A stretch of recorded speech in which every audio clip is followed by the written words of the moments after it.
चले बेटा, good morning. Good morning sir. बेटा ठीक है सब बच्चे? Yes sir. चलिए, लास्ट क्लास में हमने अकाउंटिंग स्टैंडर्ड 2 शुरू किया था और बहुत ज्यादा नहीं कर पाए थे किसी कारणवश, तो लगभग दोबारा ही शुरू कर रहे हैं।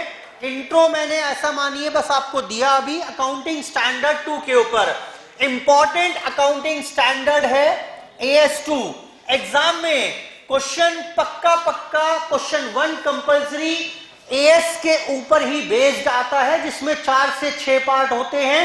एग्जाम में 4 नंबर से लेकर 6 नंबर से लेकर 8 नंबर तक का क्वेश्चन पक्का मिलेगा ही मिलेगा, कोई डाउट ही नहीं है। ठीक, एग्जाम में ये क्वेश्चन आपको अकाउंटिंग स्टैंडर्ड से मिलेगा ही मिलेगा, AS2 से। न्यूमेरिकल अकाउंटिंग स्टैंडर्ड है।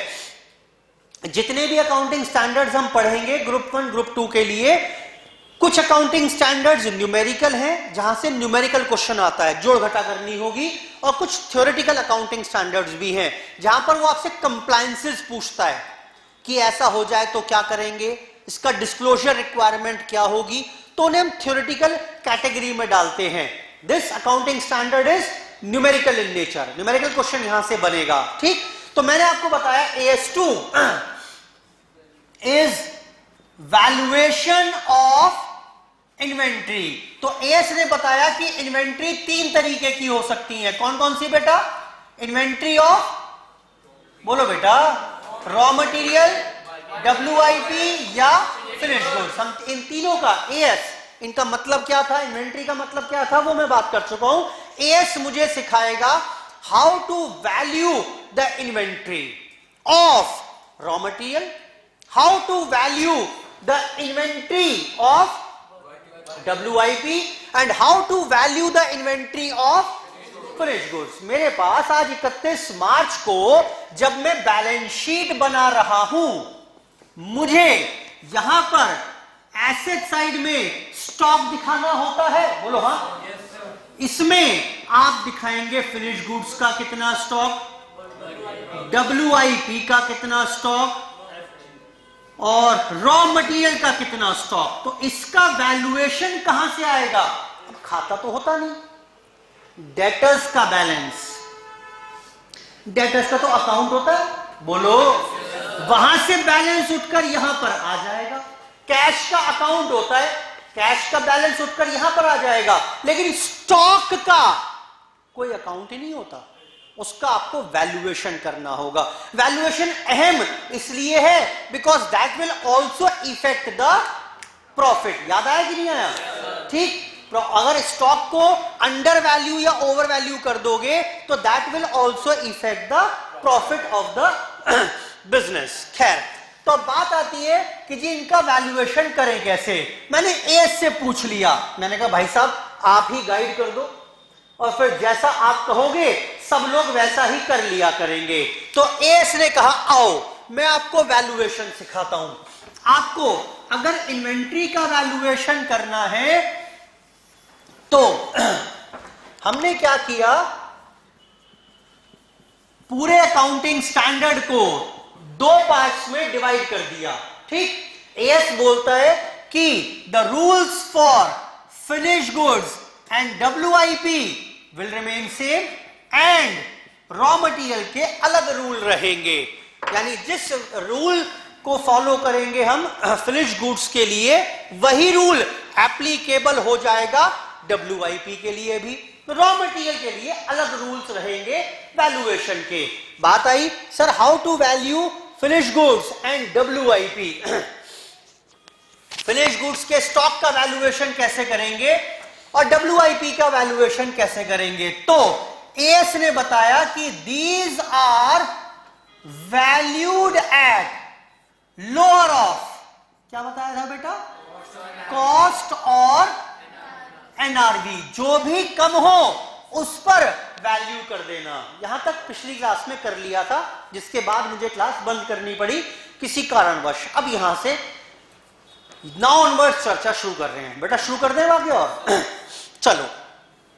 तो AS ने कहा भाई साहब आपको वैल्यूएशन करना है तो कॉस्ट का कंपैरिजन NRV से कर लो। मैंने कहा जी कॉस्ट क्या होता है? बोला कॉस्ट वही जो प्रोक्योरमेंट वैल्यू है, आपने फिनिश गुड्स जो आपके गोडाउन में पड़ा हुआ है वो कुल मिलाकर लागत कितनी आई है उस पर। WIP अगर आपके गोडाउन में पड़ा हुआ है, WIP समझ रहे हो ना, वो आधी अधूरी चेयर जो थी जिसमें 2 लेग्स थे और 2 लेग्स नहीं थे, ठीक, उस पर आज तक कितना आपने खर्चा किया हुआ है, that is the cost of finish goods और WIP, यानी जो स्टॉक आपके 31 तारीख को गोडाउन में पड़ा हुआ है। देखो मैं आता हूं आपको अभी, ये चार्ट बनाऊंगा पूरा मैं, इस चार्ट को आपको एज इट इज कॉपी करना है, मैं लिटरेचर नहीं लिखवाऊंगा, ठीक, वो इसलिए कि पिक्चर की फॉर्म में होगा, एट अ ग्लैंस आपको पूरा AS रिव्यू हो जाएगा, ठीक। आप क्या करेंगे बता दूंगा आपको। फर्स्ट 2 पेज ब्लैंक छोड़ दो आप चार्ट ड्रॉ करने के लिए, अपने आप से कुछ लिखना है 3rd पेज पर लिखो, 1 पेज और छोड़कर न्यूमेरिकल शुरू करेंगे। समझ में आ रहा है? मैं नोट्स उस तरीके से बनवा रहा हूं कि एग्जाम में भी जब रिवाइज करो आपको तो दिक्कत ना आए, ठीक। चलिए कमिंग बैक, तो कॉस्ट का मतलब क्या हो गया? कॉस्ट का मतलब हो गया अमाउंट इनकर्ड टू डेट। आज जो फिक्स्ड एसेट या WIP जिस पोजीशन में है 31 मार्च को, वहां तक लाने के लिए कितना खर्चा उसके ऊपर हुआ, दैट इज कॉल्ड कॉस्ट। अभी बात करते हैं और डिटेल में बाद में। What is NRV? NRV का मतलब क्या है बेटा? नेट रियलाइजेबल वैल्यू, यानी ये जो मेरे पास फिनिश गुड्स पड़े हुए हैं, ये जो मेरे पास फिनिश गुड्स पड़े हुए हैं, या मेरे पास ये जो बेटा WIP है, ये जो WIP है, आधा अधूरा मला जो माल है, ये अगर बेचना चाहे, एक क्वेश्चन आपके पास से आना चाहिए अभी, अगर ये बेचना चाहे तो कुल मिलाकर कितना पैसा मिल जाएगा बेचकर, that is called the net realisable value. कैसे आएगा? कैसे आएगा बेटा? Expected selling price. ये एक्सपेक्टेड वर्ड क्यों लिखा है? मेरे पास आज 31 मार्च को गोडाउन में ये पड़ा हुआ है, तो मैं उम्मीद भी लगा सकता हूं कल को अगर इसे बेचूंगा तो शायद ये 200 में बिक जाएगी, और लेकिन बेचने के लिए एक्सपेक्टेड सेलिंग एक्सपेंसेस आ जाएंगे बेटा लेट्स से 10 रुपए के, तो NRV कितनी हो गई? बोलो बेटा, बेचकर कुल मिलाकर कितना पैसा मिल जाएगा is called the NRV, net realisable value. I hope ठीक है बात ये? बोलो बेटा, एसेट जो इन्वेंट्री आपके पास पड़ी हुई है उसे बेचकर कुल मिलाकर कितना पैसा आप आज रियलाइज कर लोगे, दैट इज कॉल्ड NRV। कुछ पूछना है क्या? WIP की NRV कैसे निकालोगे? WIP की सेलिंग प्राइस तो है ही नहीं, ये इसका सेलिंग प्राइस का कोई मायने है क्या? बोलो बेटा, कोई है ही नहीं सेलिंग प्राइस, भाई ये बिकने योग्य ही नहीं है, तो सेलिंग प्राइस लाऊं कहां से?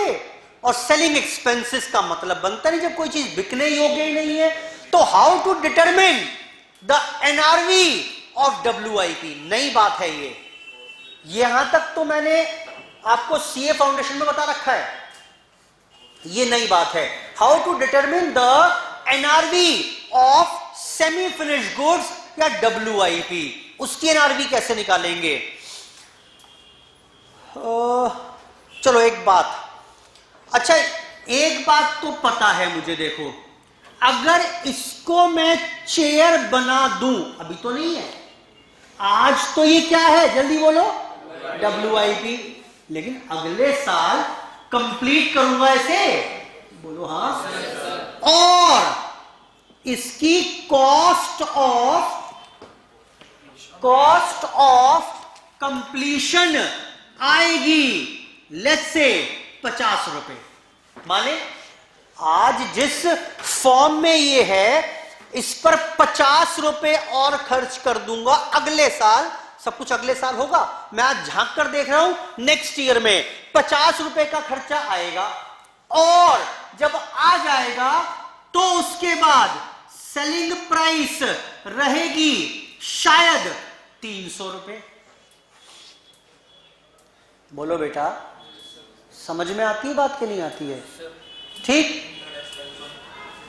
ये समझ में आ रहा है कि नहीं आ रहा है? क्या लिखा मैंने लिखा कि भाई ये जो WIP है इस पर जब 50 रुपए खर्च कर दूंगा, इस पर जब 50 रुपए खर्च कर दूंगा तो ये चेयर बन जाएगी, और जब चेयर बन जाएगी तो ये चेयर 300 में बिक जाएगी।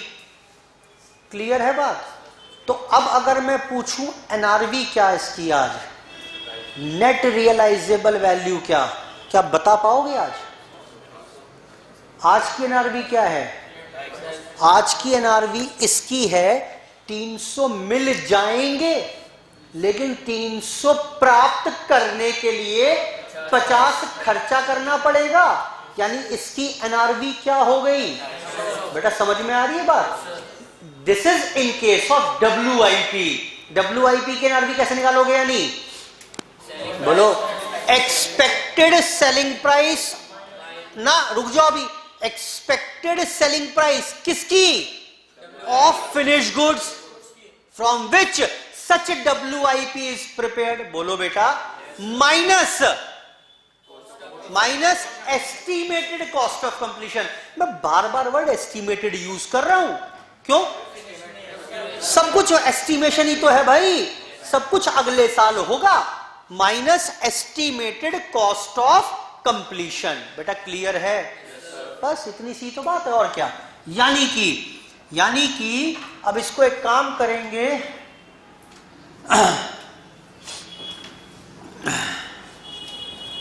इन केस ऑफ WIP NRV कैसे आएगा बताओ बेटा? बोलो बेटा, estimated selling price of finished goods less estimated cost of completion. बेटा क्लियर है बात? मैंने सिर्फ एक वर्ड बताया आपको, NRV का मतलब क्या हो गया? Estimated selling price minus estimated selling expenses. ये किसके केस में हो जाएगा? Finish goods. और WIP का अगर निकालना है तो भाई जो फिनिश गुड्स तैयार होगा कल को उसका सेलिंग प्राइस क्या? Minus cost of completion. Clear है बात? बोलो बेटा, समझ, बढ़े आगे। So this is the NRV of WIP। अब बात आती है सर कंपैरिजन करना है, कॉस्ट का NRV के साथ। CA फाउंडेशन में किया हुआ है मैंने, देखना जरा। मेरे पास ये फिनिश गुड्स हैं ABC, इनकी कॉस्ट निकाल ली मैंने, लेट्स से 1000, 5000, 8000, इन्हीं की NRV मेरे पास है। NRV इज लेट्स से 2000, 4500 रुपए और 7000। तो कॉस्ट को NRV से कंपेयर करना है। आओ बेटा कंपेयर करते हैं। 14,000 और यहां कितना? 9 और 4 13,500 रुपए। बेटा ठीक है? नहीं कर सकते। Total cost can not be compared with total NRV। तो क्या करना है? Valued at. Comparison has to be made on item by item basis. Clear है बात कि नहीं है? पुरानी बात है, नई बात की बताई मैंने। यहां तक समझ में आती है बात? अब हम कॉस्ट के ऊपर काम करेंगे, लेकिन उससे पहले मैं चाहूंगा एक चार्ट बनाना शुरू करो, ऐसे ऐसे लिखो, और इसके ऊपर एक नोट लिखवाऊंगा यहां पर वैल्यूड के लिए। करो फटाफट से, करना शुरू करो बेटा। फ्रेश पेज पे बनाओ उस चार्ट को फटाफट से तरीके से, और ये चार्ट ऐसे लंबा जाएगा। डबल पेज मैंने बोला है तो ये आगे फैलेगा भी, इसकी विंग्स निकलेंगी अभी, और है ना। बनाइए फटाफट से। देखो ये इसलिए बनवा रहा हूं मैं आपको, जब बाद में रिवीजन करोगे तो एट अ ग्लैंस पूरा एएस रिवाइज हो जाएगा आपको, ठीक, और दिमाग में पिक्चर भी सेट हो जाएगी इसकी पूरी।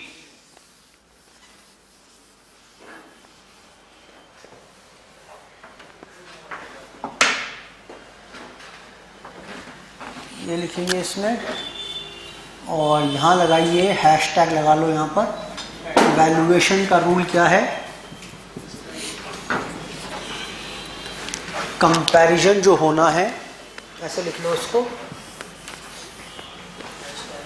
वो एग्जाम्पल की जरूरत नहीं है, सब लिखे हुए मिल जाएंगे अभी आपको। Comparison of cost with NRV has to be made on item by item basis. Total cost of finished goods cannot be compared with total NRV of finish goods. करिए नोट। आप ये चार्ट बना रहे हैं, ये चाहें तो नोटिंग्स जो हैं ये अगले पेज पे कर सकते हैं, या बड़ा बनाकर इसको नीचे शिफ्ट करिए, बीच में सब इंकॉर्पोरेट कर दीजिए।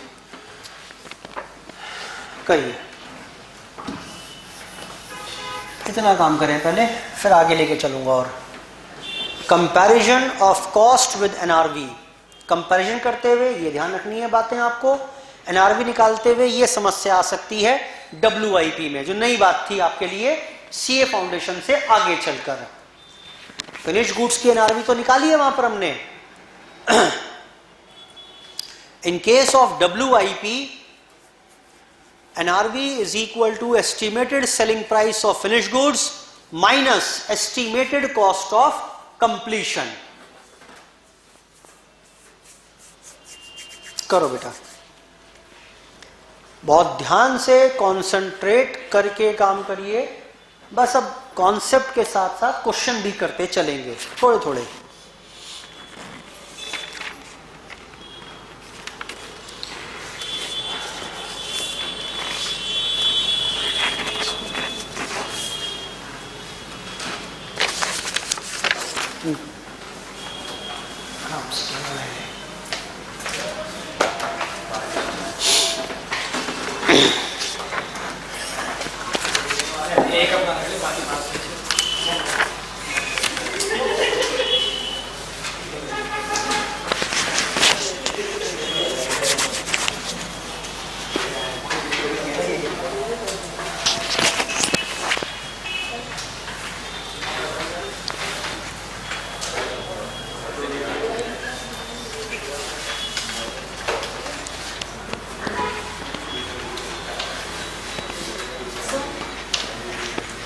बेटा हो गया सबका असाइनमेंट?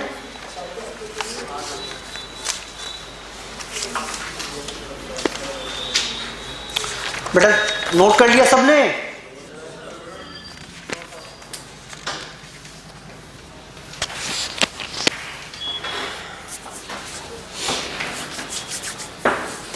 बेटा एक बार क्वेश्चन नंबर 9 पढ़िए इसमें, जैसे नोट कर लिया। क्वेश्चन नंबर 9 पढ़िए जिसने नोट कर लिया। एग्जाम का ही क्वेश्चन है और ये कई बार आ चुका है, लेकिन मैंने डाला एक बार है। सारे क्वेश्चन लगभग एग्जाम के ही हैं। ये जो क्वेश्चन रिपीट हुआ उनमें से मैंने 4 बार आया तो एक बार डाला हुआ है सिर्फ सेम क्वेश्चन। ठीक, पढ़िए जरा 9th question. Comparison of cost with NRV has to be made on item by item basis. Total cost of finish goods can not be compared with total NRV of finish goods. Total नहीं कर सकते comparison, item by item basis पर comparison करना है। अब आप एक काम करिए, जिस पेज पर चार्ट बना रहे हैं उसके बाद एक पेज और छोड़ दीजिए और फिर इसको छोड़ दो, इसको छोड़ दो पूरे को। अब क्वेश्चन करना शुरू करिए। क्वेश्चन नंबर 9, जितना लिखवाना है मैं वही लिखवा दूंगा। डबल पेज पर चार्ट होगा, डबल पेज और छोड़ दीजिए नोटिंग्स करने के लिए, और फिर करिए क्वेश्चन नंबर 9 करिए बेटा, आसान है बिल्कुल, सीए फाउंडेशन में भी किया हुआ क्वेश्चन हमने ये पहले। Best limited deals in 5 products PQRST which are neither similar nor interchangeable, अलग अलग थे सारे। At the time of closing of accounts, the historical cost and net realizable value of items of the closing stock are determined as follows। आपको 5 item है, पांचों की cost दी हुई है, एनआरवी दी हुई है। What will be the value of closing stock for the year ending as per AS2 valuation of inventory। 4 number का question है, 2011 मई में आया हुआ है बेटा, हो जाएगा, कर लो फटाफट से। आप इसमें पता क्या करना, जब एएस के क्वेश्चन आते हैं पहले एक लाइन में जजमेंट दो अपना, एज पर AS2 inventory of finish good should be valued at cost और NRV whichever is lower, therefore in the given case. अब समझ में आ रहा क्या बोल रहा हूं मैं, ज्यादा अच्छा प्रेजेंटेशन हो जाएगी। आप पहले जजमेंट दो अपना और उसके बाद फिर सॉल्यूशन सॉल्व कर दो। लिखो फटाफट से, मैं लिखवा रहा हूं, आपको ऐसे ही आंसर करना है जो एएस के होंगे, कि एएस में क्या लिखा हुआ है उसके कॉन्टेक्स्ट में फिर आपने एज पर AS2 लेकिन बेटा, एज पर AS2 inventory of finish goods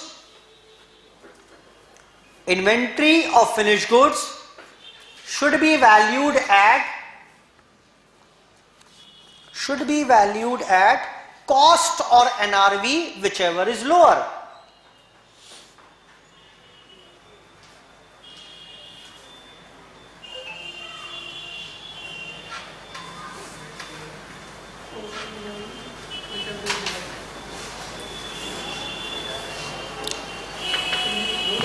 Therefore, in the given case, inventory should be valued as follows। अब अपना आंसर लिख दीजिए आप, कॉस्ट ये थी,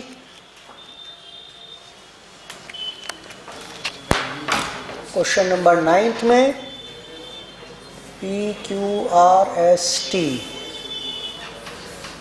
historical cost, NRV valued at lower of, यहां कितना आ जाएगा, 4,75,000 पर P वैल्यू होगा, Q वैल्यू करेंगे 9,80,000 पर, R का वैल्यूएशन होगा 2,89,000 पर, ये 4,25,000 पर ही रहेगा और 1,60,000 पर। तो ये आपको बैलेंस शीट में दिखानी होगी फिगर। आप 2 लाइन जरूर इससे पहले जोड़ोगे, AS2 का जजमेंट क्या है, बस, और कोई खास बात नहीं है। क्वेश्चन नंबर 9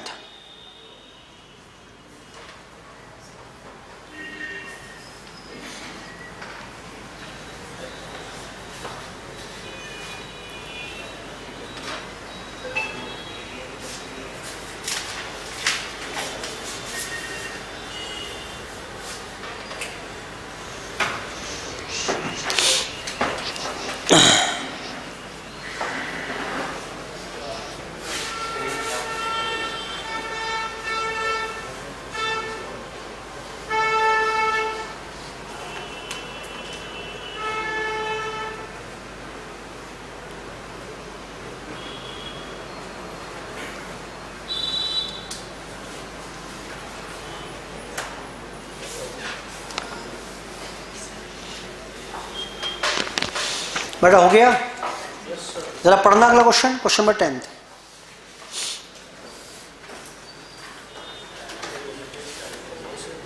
बेटा जरा क्वेश्चन नंबर 10 पढ़िए जी। बेटा शुरू करूं क्या? On 31st March, a business firms find that cost of partly finished goods, बेटा क्या दे दिया जरा बताना। हाँ जी, ये जो WIP था इस पर आज तक कुल मिलाकर कितना खर्चा हो गया? WIP की उसने आपको कॉस्ट दे दी, कितना बेटा? 530। दिख रहा है आपको? WIP की कॉस्ट दे दी उसने आपको। आगे आइए और आगे आइए। The units can be finished in 13-14, next year complete हो जाएगा by an additional expenditure of 310 रुपए। बेटा ये क्या है 310 रुपए? Cost of completion is 310 rupees. 310 रुपए खर्चा और करेंगे तो बेटा अगले साल ये फिनिश गुड्स में कन्वर्ट हो जाएगा। बोलो बेटा। अच्छा ऐसे ही पूछ रहा हूं, कॉस्ट ऑफ फिनिश गुड्स क्या होगी?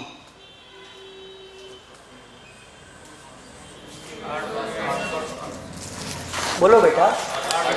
देखो जब मैं ना WIP, raw material, finish goods की बात करूं, आप दिमाग में ना पिक्चर बना लिया करो। आधी अधूरी चेयर जिसमें 2 पाए नहीं हैं, 2 लेग्स नहीं है जिसकी, ठीक, ये क्या है? उसको चेयर तक बनाने का और खर्चा।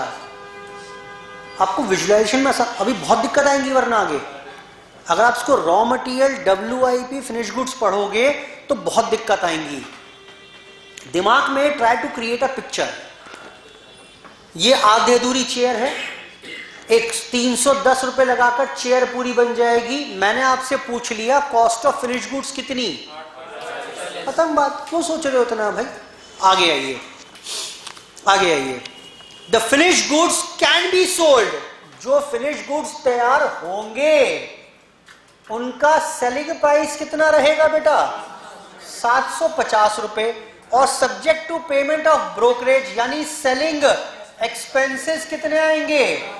4% ऑफ 750, कितना हो गया?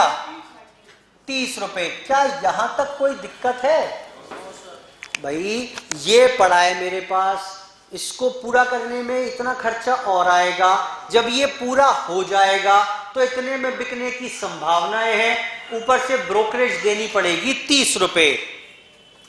The firm seeks your advice regarding. अब फर्म क्या पूछ रही है? केस 1 सुनो। केस 1 फर्म ने पूछा, मुझसे पूछ रहे हैं, एडवाइस मांग रहे हैं, amount at which unfinished goods should be valued. मेरे को WIP कितने में दिखाना होगा for preparation of final accounts? बेटा WIP कितने में दिखाएंगे? आओ देखते हैं। As per AS2 WIP should be valued at, बोलो बेटा, लोअर ऑफ कॉस्ट और NRV, ठीक है। आओ तो क्या मेरे पास कॉस्ट ऑफ WIP है कितनी बेटा? 530। क्या मेरे पास NRV ऑफ WIP है?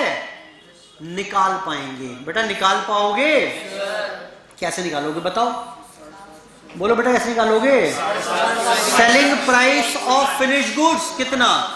750 माइनस सेलिंग एक्सपेंसेस 30 रुपए माइनस कॉस्ट ऑफ कंप्लीशन 310 रुपए। कितना हो गया ये? 400। यानी जो WIP, जो अधूरी, आधी अधूरी शेयर में गोडाउन में पड़ी हुई है, उस पर मैं 530 रुपए खर्च कर चुका हूं और उसे एज इट इज बेचना चाहें अगर तो उसकी NRV निकल रही है 410 रुपए। बताओ कितने पर वैल्यू करेंगे? 410। एज पर AS2 लिखें। As per AS2 WIP should be valued at lower of cost or NRV, that is lower of 530 और 410. This implies should be valued at 410 रुपए। केस 2 देखेंगे, इंपॉर्टेंट है, नया था ये। AS ये हमने नहीं पढ़ा CA फाउंडेशन में। मैंने बताया कुछ कुछ चीजें छाट कर यहां से CA फाउंडेशन में पढ़ाई गई थी जो वहां के लिए रेलिवेंट थी।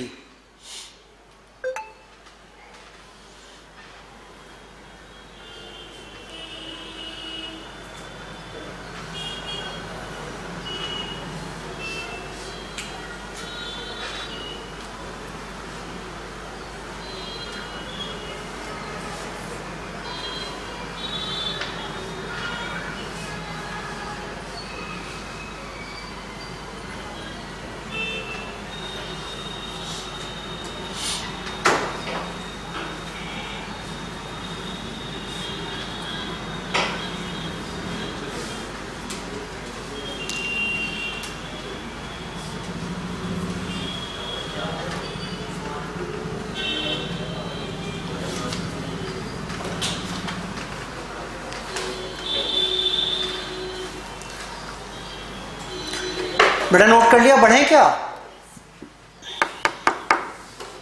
देखो बहुत ध्यान से सोचना।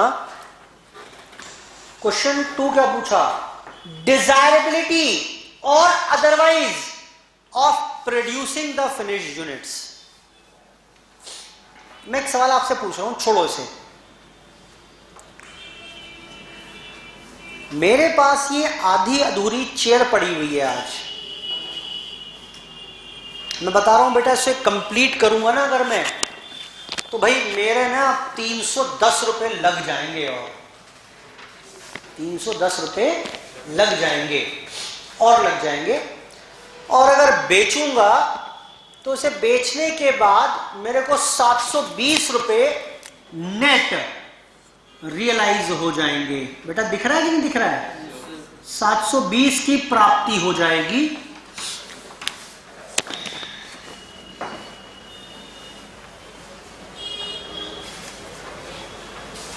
मेरे को प्रॉफिट होगा लॉस होगा? बोलो बेटा। लॉस दिख रहा है सबको? लॉस तो तय है, लॉस तो तय है, दिख रहा है मुझे। 530 खर्च कर चुका हूं, 310 मजबूरी है और करने पड़ेंगे। जब ये कर दूंगा तो मुझे 720 की प्राप्ति होगी, तब भी इतनी ही प्राप्ति होगी। यानी एक बात तो तय है, घाटा दिखना शुरू हुआ कि नहीं हुआ? दिख रहा है घाटा सबको? सबको दिख रहा है भाई। खर्चा आएगा 840 रुपए, 720 मिलेगा, नुकसान है। मैं पूछ रहा हूं, अगर नुकसान लग रहा है तो छोड़ो ना, बनाता ही नहीं, छोड़ो। क्यों नुकसान करना भाई? मैं बनाता ही नहीं चेयर, अब जैसी है छोड़ो इसे, काम खत्म करो, चैप्टर क्लोज करो, हम चेयर बनाएंगे ही नहीं। मैं पूछ रहा हूं अभी आपसे। हाँ, अब अगर बनाएंगे नहीं तो 530 का लॉस होगा। अब अगर बनाएंगे तो हाँ, क्या कहा दोबारा था? अगर नहीं बनाएंगे तो 530 का लॉस तो हमारा है। और अगर बनाएंगे तो बनाएंगे 310 और ऐड करेंगे। ठीक है, ठीक है, बिल्कुल ठीक है, थॉट प्रोसेस बिल्कुल ठीक है। We will manufacture this chair, पहली बात तो ठीक। लेकिन मैं आपकी बातों को किसी और शब्दों में बोल रहा हूं। हमें कॉन्सेप्ट पढ़ेंगे कॉस्टिंग में जाकर, संक कॉस्ट का। वो क्या होता है? संक कॉस्ट मतलब जिसका कुछ हो ही नहीं सकता। ये 530 रुपए तो आपकी संक कॉस्ट है, कुछ करो मत करो ये तो डूब गए। संक कॉस्ट मतलब डूब गए। अब आप समझो, आपको डिसीजन मेकिंग करनी है, तो आप ये देखो 310 रुपए लगाकर आपको 720 की प्राप्ति हो रही है ना। बोलो बेटा, जो हो गया सो हो गया, संक कॉस्ट। अगले साल 310 और खर्च कर दूंगा तो 720 मिल जाएंगे। तो इंक्रीमेंटल गेन नजर आ रहा है कि नहीं आ रहा है? बोलो बेटा। तो इसलिए हम क्या करेंगे? बनाएंगे। बोलो बेटा। मैं कह रहा हूं नहीं बनाऊंगा। बताओ कब नहीं बनाना चाहिए मुझे? मुझे यहां फिगर्स बताओ, मुझे यहां देखकर बताओ, मुझे अमाउंट बताओ मुझे। मैं ये कह रहा हूं मैं नहीं बनाऊंगा, कब नहीं बनाऊंगा यहां बताओ। क्या चेंज करूं कि आपका ओपिनियन बदल जाए? अभी सब कह रहे हैं बनाओ, अभी सब कह रहे हैं बनाओ, अभी सब कह रहे हैं बनाओ। मैं कह रहा हूं मैं ये कब कहूंगा कि ना बनाओ? बताओ जी। ज्यादा आएगी किससे? बोलो बेटा। समझ में आ रही है बात? अगर यहां पर कॉस्ट ऑफ कंप्लीशन 720 से ज्यादा है, मान लेते हैं ये 750 है, तो मैं क्या कहूंगा? 750 खर्च करूंगा तो चेयर बनेगी, और चेयर बनने के बाद भी 720 देकर जाएगी। तो भाई क्यों बना रहे हो? 500 का लॉस बुक कर लो, काम खत्म करो कहानी। बोलो बेटा हाँ। Yes sir. या फिर ऐसा कहें कि इस फिनिश गुड्स की नेट वैल्यू 310 रुपए से कम आ रही है, बताओ। Yes sir. 310 रुपए खर्च करूं अभी और बेचकर भी नेट 300 मिले मुझे, तो भाई क्या होशियारी है बनाने में? क्लियर है? डिसीजन मेकिंग में कभी भी संक कॉस्ट का कोई रोल नहीं होता। बहुत बड़ा चैप्टर है सीए फाइनल में जाकर, बहुत बड़ा डिसीजन मेकिंग के ऊपर। This will not effect the decision making. समझ में आ रही है बात कि नहीं? अगर आप इसको देखोगे तो क्या कहोगे छूटते ही, सर मत बनाओ मत बनाओ। देखो ना सर, 530, 310, 840 रुपए खर्च करके ये मिल रहे हैं 720 रुपए। नहीं, will not manufacture the finish goods. बनाएंगे भाई। डिसीजन मेकिंग में the sunk cost will not play any important role. I hope clear है बात? बोलो बेटा, लिखो सेकंड पार्ट का आंसर। अब केस 2 उसने क्या पूछा था? मैं केस 3 अपने आप लिखूंगा इसमें। डिजायबिलिटी और otherwise of producing the finish goods. It is recommended to produce the finish goods.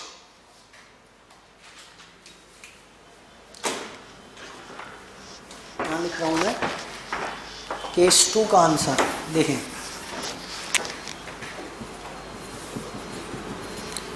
it is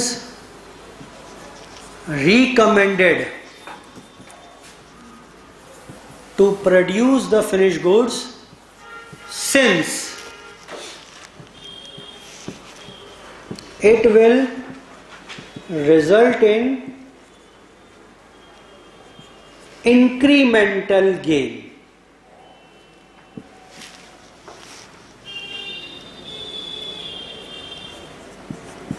As follows. जरा बताना, इंक्रीमेंटल कॉस्ट कितनी आ रही है बेटा? 310 रुपए।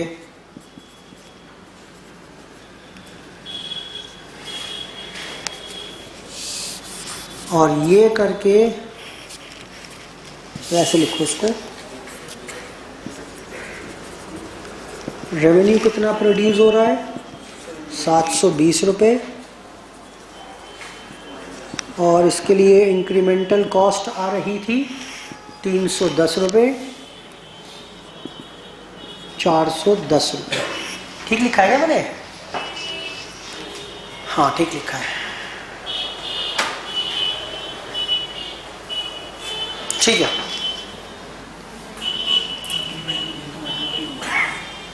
समझाया मैंने इसको, सिर्फ मैंने समझाया इसको कि क्यों बनाएंगे।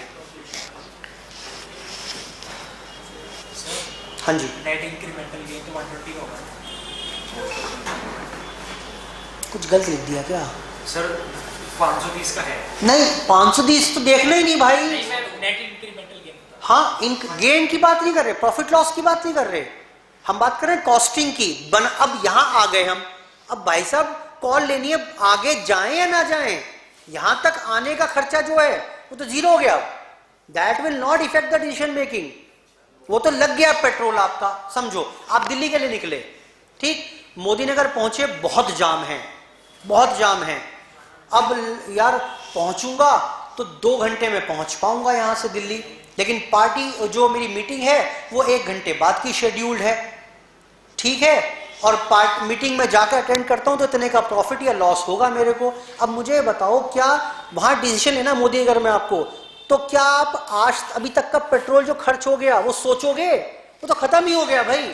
अब जाऊंगा 200 का पेट्रोल लगेगा, मीटिंग में मिलने की प्रोबेबिलिटी इतनी %, रेवेन्यू जनरेट होने की पॉसिबिलिटी इतनी, तो आगे जाऊं कि ना जाऊं? जो आज तक पेट्रोल लग गया मोदी नगर तक का, that will not be considered, sunk cost है भाई वो तो। हाँ, पूरे ट्रिप की अगर आप प्रॉफिट लॉस बनाओगे तो मोदी नगर तक का पेट्रोल भी। कल को जब प्रॉफिट लॉस बनाऊंगा तो डेफिनेटली मेरे को लॉस हुआ है चेयर बनाकर बेचने में, कोई डाउट ही नहीं है। चेयर बनाकर बेचने में मुझे घाटा हुआ है, मेरा P&L पक्का घाटा दिखाएगा, लेकिन डिसीजन मेकिंग कहती है कि भाई बना लो, कम घाटा होगा। अगर नहीं बनाता तो 530 का घाटा होता, मुझे बना लिया तो कुछ कम का घाटा होगा। नोट करो फटाफट से, एक और लिखेंगे, नोट लिख लो उसमें। इसमें पूछा नहीं है वैसे, इसने क्वेश्चन खत्म हो गया। हम नहीं बनाते, कब नहीं बनाते लिखवा के छोड़ रहा हूं मैं आपको। However, नोट लिख लो उसमें समझने के लिए सिर्फ। However,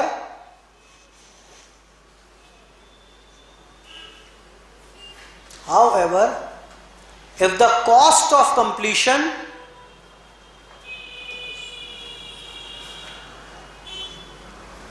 However, if the cost of completion exceeds rupees 720,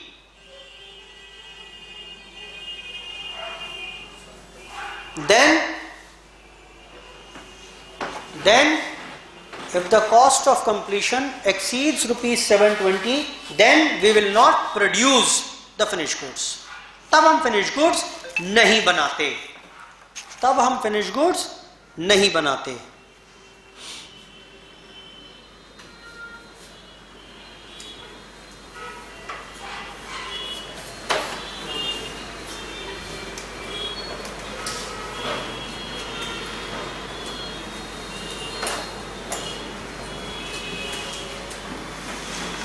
बेटा क्लियर है बात ये?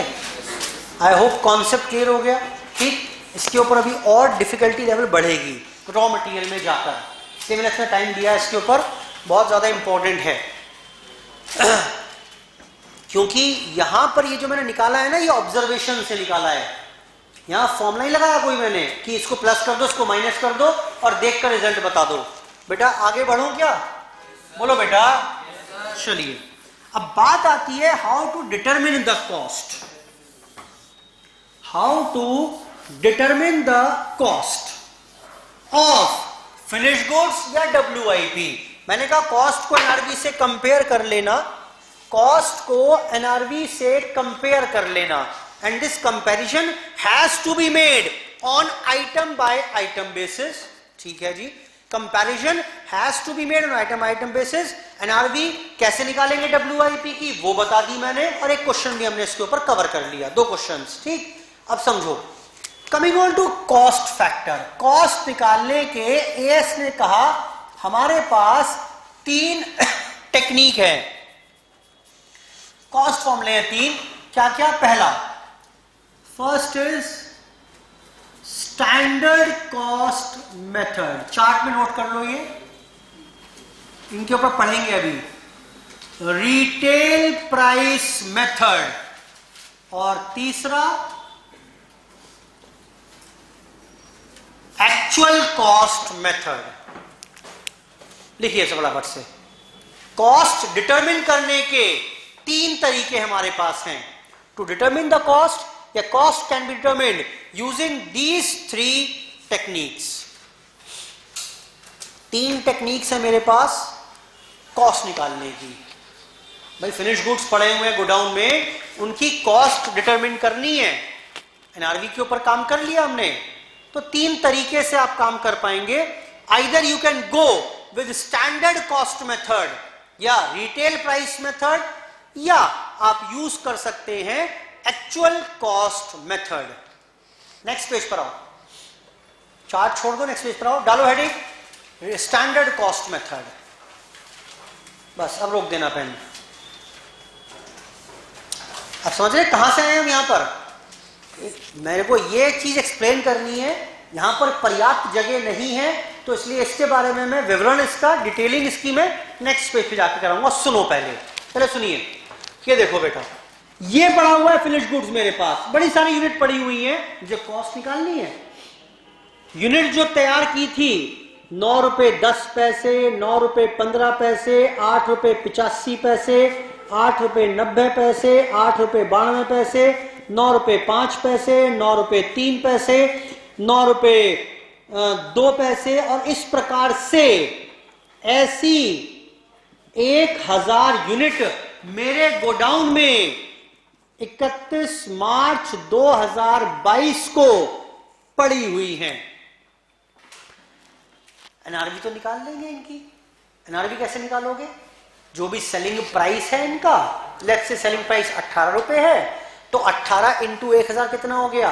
18,000. सेलिंग एक्सपेंसेस आएंगे, माइनस कर दो, NRV फिनिश गुड्स की मिल जाएगी. कंपैरिजन करना है कॉस्ट के साथ. कॉस्ट कैसे निकालें? 1000 यूनिट पड़ी हुई है, क्या इन सब की अलग अलग कॉस्ट ऐसे निकालकर ऐड करें? तो AS कहता है आप एक काम कर सकते हो, अगर ये सारी की सारी कॉस्ट दिख रहा है आपको लगभग बराबर ही है, एक स्टैंडर्ड कॉस्ट अज्यूम कर लो. क्या मान लूं इसमें? Let it be 9 rupees. ठीक, 9 रुपए स्टैंडर्ड कॉस्ट है, कुल मिलाकर यूनिट कितनी है?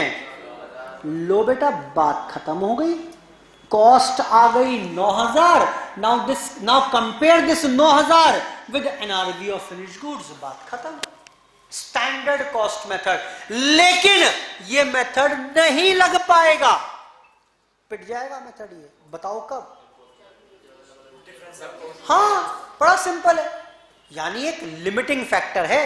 शॉर्टकट तो है ये, लेकिन कुछ ही परिस्थितियों में ये लग पाएगा। मान लेते हैं 29, 49, 38, 58, 98, क्या अब कोई स्टैंडर्ड कॉस्ट अज्यूम कर पाओगे? यानी this method can be made applicable only when standard cost is approximately equal to the actual cost. बोलो बेटा, अगर ये एक्चुअल कॉस्ट के इर्द गिर्द ही है तब तो ये मेथड लग जाएगा, वरना ये मेथड फ्लॉप हो जाएगा। फिर इससे नहीं गा सकते तो सर फिर क्या करें? बेटा और बताए तो हैं, यहां का रास्ता देखो, स्टैंडर्ड कॉस्ट नहीं लग पाएगा। बोलो बेटा, तो स्टैंडर्ड कॉस्ट मेथड से कैसे निकालोगे? अगर निकालना है तो standard cost per unit into number of units, काम खत्म हो गया। लिखो इसमें, this method can be applied only if, standard cost method के बारे में लिख रहे हैं,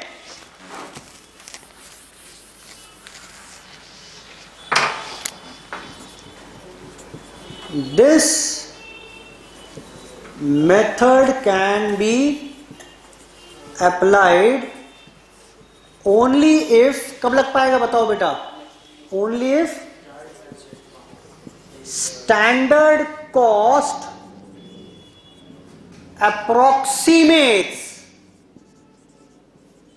the actual cost। वो वर्ड लिखवाए हैं जो एएस में लिखे हुए हैं। Standard cost approximates the actual cost. समझ में आ रहा है क्या मतलब है? जहां पर स्टैंडर्ड कॉस्ट आपकी एक्चुअल कॉस्ट के अप्रोक्सीमेटली इक्वल हो, लगभग लगभग वही हो, तो ठीक है भाई, सबकी एक मान लो, काम खत्म करो फटाफट से। ठीक, कहां 9 रुपए दो, 1000, 1 लाख यूनिट हो तब क्या करते आप? अब समझ रहे हैं? 1 लाख यूनिट होती 9 रुपए 1 पैसे, 8 रुपए 99 पैसे, तो एएस बोलता है इतनी अनुमति दे रहे हैं आपको, स्टैंडर्ड कॉस्ट अज्यूम कर लो सबकी एक, और आप कॉस्ट निकाल पाइएगा। बेटा ठीक है, लिखें इसी में आगे, here cost of finished goods is equal to, कैसे निकालेंगे? Standard cost per unit into number of units. Note कर लीजिए, स्टैंडर्ड कॉस्ट मेथड।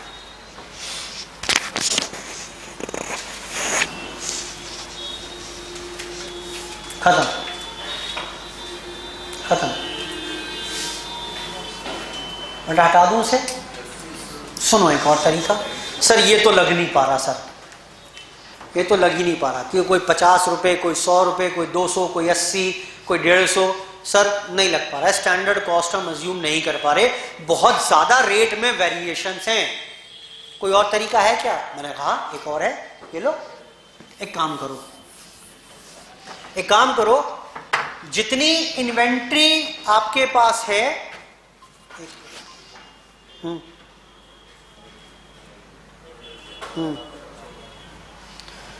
तो जितनी इन्वेंट्री आपके पास है, आप एक काम करो, कॉस्ट वॉस्ट के चक्कर मत पड़ो, क्या आप सबकी एमआरपी दे सकते हो? मैंने कहा एमआरपी तो दे दूंगा मैं, किसी भी स्टाफ को लगाऊंगा और सब वो एमआरपी निकाल लाएगा। चलो बताना एमआरपी कितनी कितनी है?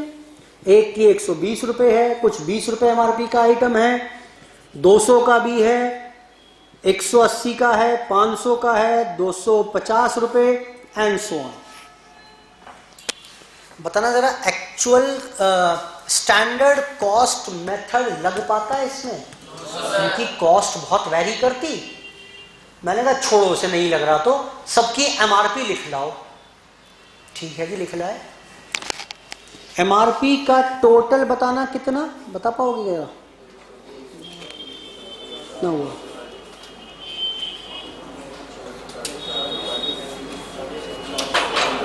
चलो लेट इट बी, 1270। चलो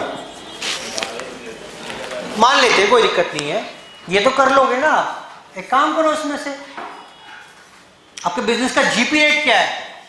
मैंने कहा जी मेरे बिजनेस का जीपी रेट जो है वो 20% है। कितना हुआ? 20% कितना हुआ इसका? 1000। ये कितना बैठेगा जीपी? 254। ये माइनस कर दो, आपको कॉस्ट मिल गई, खत्म। Compare this cost with NRV now. अरे आसान तो है। कॉस्ट बहुत ज्यादा वेरी है, स्टैंडर्ड कॉस्ट नहीं मान पा रहे, तो आओ दूसरा तरीका है मेरे पास। सबका एमआरपी रिटेल प्राइस जो है वो पकड़ लो, बाद में जीपी माइनस कर देना, कॉस्ट आपके पास आ जाएगी। लेकिन ये मेथड भी पिट जाएगा। बताओ कब? अगर जीपी रेट इज डिफरेंट, ये मेथड भी पिट जाएगा। ये मेथड तब तो लग जाएगा, सब में जीपी रेट 20% था, लेकिन ऐसा हो सकता है ना भाई, किसी में 20% है जीपी, किसी में 30 है, किसी में 5 है, किसी में 4 है, किसी में 8 है। बेटा हो सकता है, तब ये मेथड भी पिट गया। सर अब क्या करें? सब पिटते ही जा रहे हैं, पिटाई हो रही है, यहां भी पिटाई हो गई, यहां भी पिटाई हो गई। बेटा तीसरा मसीहा है, ये हमारा काम करेगा। वो कैसे करेगा बात की बात है, लेकिन आपको समझ में आ रही है? रिटेल प्राइस मेथड यानी कब लग पाएगा? Can be applied only when the GP rate is uniform for all the stock. Clear है बात? बोलो बेटा। और ना नहीं लिख पाया, डालो heading retail price method. Retail price method, retail price method लिखें फटाफट। This method can be applied, this method can be applied only when, this method can be applied only when the GP rate is uniform, only when the GP rate is uniform for all the products.